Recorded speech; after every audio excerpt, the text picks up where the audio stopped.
Hey everybody, this is Lewis Speaks 2021, and today I want to do a part two on working with toxic employees. I provide 7 tips in this video on how to deal with a toxic work environment. As mentioned in the previous video, working in a toxic work environment can be extremely draining, extremely taxing, and it's important that you learn some strategies on how to deal with that environment, or else you'll definitely lose your sense of joy. You'll lose your motivation to go back to work, and ultimately, you'll just either get fired or you'll end up prematurely quitting. You know, and these 7 tips that I provide will definitely help you to stay focused and remind yourself of why you first entered into your chosen profession. Whether it be because you wanted to help someone, whether it be because it was your passion. You know, these 7 tips that I provide will definitely help you navigate that difficult work environment. So let's get right into it. One, you gotta grieve the loss. There are so many losses that you sustain when you work in a toxic work environment and with toxic people. For one, it's the loss of trust and faith in your team, the loss of good feelings about going to work, the loss of some of your joy that you used to have, the loss of trust in the team building process. Once upon a time, you definitely had faith in the problem solving process of your team, but now they took off their mask and they've showed you a different side of who they are. And so you definitely have to, for one, that's step one, grieve the loss of so many different parts of the work environment.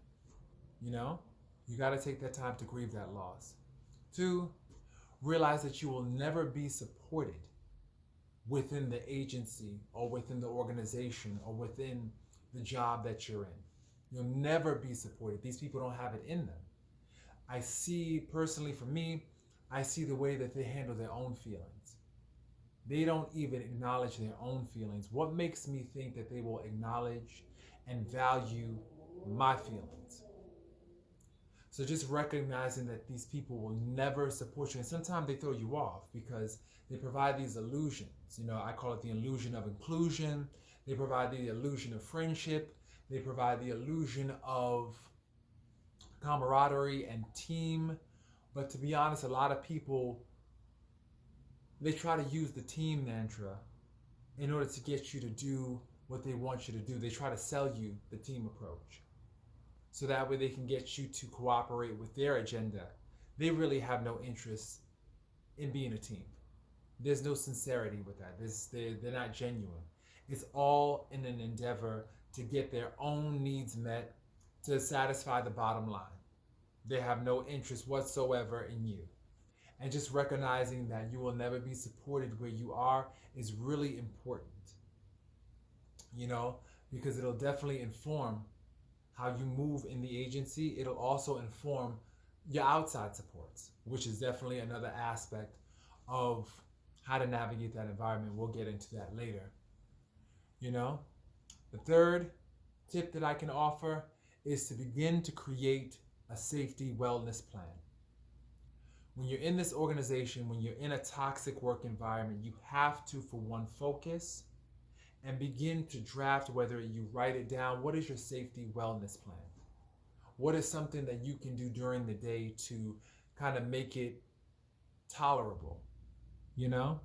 For me, I get outside. I go for 15-minute walks every now and again. I step away from that environment. I take deep breaths. I write, daily little reminders to myself, so that way I can stay focused. So you have to definitely create an individualized safety wellness plan that works for you. A lot of people, they do exercising while at their job. They do maybe office calisthenics, something to break up the monotony of the day, something to also just refocus your mind on something else. I recommend you get away from the space at least for 10 to 15 minutes. If you're on your lunch break, don't take your lunch in the building. Go outside among nature. Definitely. Just get out of that environment because you need that, because constantly being inundated with that energy, it'll definitely bring you down. The fourth tip that I can definitely recommend is to begin to strategize your exit. Think intentionally, consciously. What things do you need to get from this agency before you leave? What things do you need to do and accomplish before you actually move on? Begin to also think about what supports you have within this agency that you can utilize as a reference to get you to your next endeavor. Start to really galvanize some support, start to really take down numbers, start to really, really get a support system, in the agency. And if you don't have it within the agency, definitely think of some outside supports that you can turn to, in terms of getting a reference, because if you are strategizing and planning your exit from this agency, you need to be very conscious about it. And it's a temptation sometimes to get angry, throw a fit, knock over desks, slam chairs. You're angry. Your anger is valid. You have every right to be angry, especially if you're at an organization that's toxic and they just have no desire whatsoever to find peace and harmony within the agency. They just want to dominate, control, assert their own dominance. Your anger is valid. Please know that. I am not in no way trying to invalidate your anger. I just say this. Please have a strategy. Channel that anger into something productive. Don't just quit, because let's be honest. You got bills. You got responsibilities.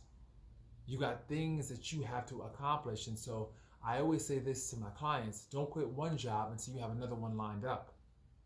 So I'll say the same thing to you. So before you begin to, plot your escape, really strategize, and write it down if it's helpful. Write down everything that you need to write down to really focus yourself and really get your ducks in a row, So that's the fourth tip. The fifth, protect your peace and your joy. Your joy, especially I put this towards, those who are Black and they work in predominantly white spaces. Protect your joy, because your joy is your weapon. A lot of these people at these agencies, they definitely want to disrupt your joy. I realize that my agency is a misery factory. You have people there that are just pathologically miserable, and they don't sleep at night unless they're making somebody else miserable.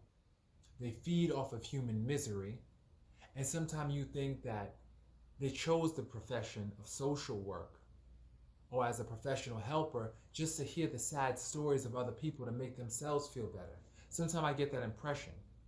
And what makes me get this impression is that they only find joy when you're walking around sad, when you're walking around angry and frustrated. They tend to feel validated by your suffering.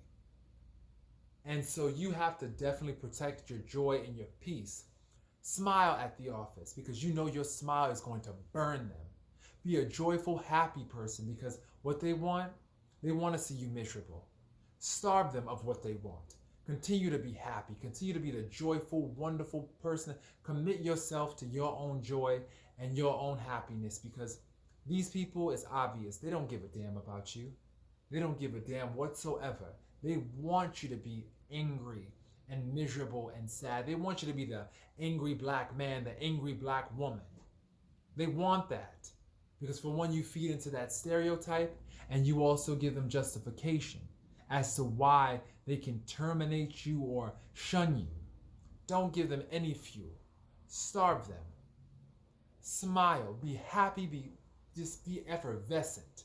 Glow in that place. Let your light burn away their cruel and evil intentions. Protect your peace. Make sure that you are definitely taking a breath throughout the day. Me, I created something at my job, and feel free to just use this if it's helpful for you. I created a cup of calm. I took a regular cup and I put some affirmations in that cup. And when I'm feeling stressed out, I reach into that cup, I pull out an affirmation, and I look, and hopefully that will calm me. It's my cup of calm. I definitely encourage you to use that if it's helpful for you. You know, the sixth tip is very important. I mentioned this a little earlier, is seek out a support network outside of this agency. Have people that you can talk to about your frustrations, that you can gain support, that you can gain counsel from, that you can just bounce ideas off of, and that can offer some form of supervision. You know, it's always good to have that outside supervision so that way you can definitely challenge your own ideas and also gain strategies for how to deal with the nonsense, the toxic work environment. You know, it's always good to have that support network outside of work.